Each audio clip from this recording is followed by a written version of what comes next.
a lot of times the conundrum is, do you record your compressors and your equalizers to tape or into Pro Tools or into your DAW, or do you record it flat without anything and then add those later?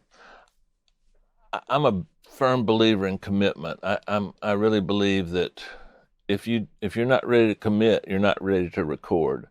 So I might use a gentle compression going into the DAW or into my tape machine. From now on, I'm just going to call everything tape. Okay, stay with me.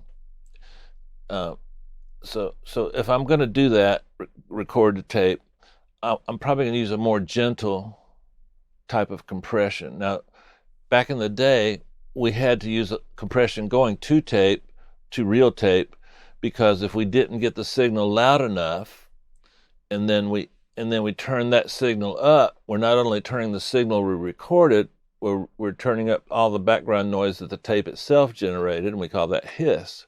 So it was very important to record everything as loud as possible to tape.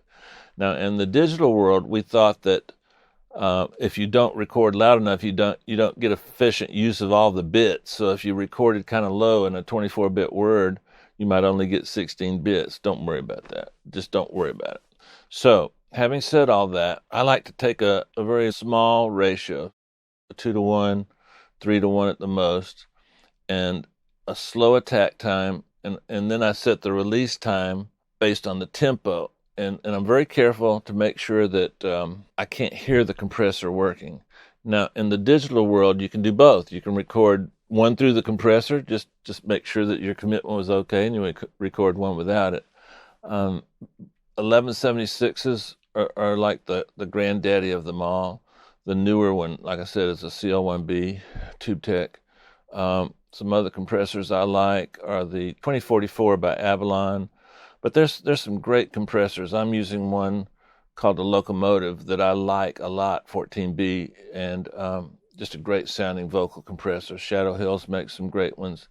And don't be afraid to use plugins as you record.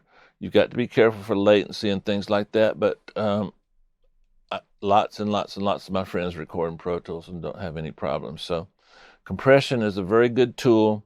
I tend to use more of it in the mixing part of the process than the recording part of the process, but sometimes you want to hear how it's going to sit in the mix, and so I like a little bit of gentle compression, and I like to hear the coloration that I can get with various types of compressors. Now in the plug-in world, God, there's so many. The Klanghelm MJUC, I love that.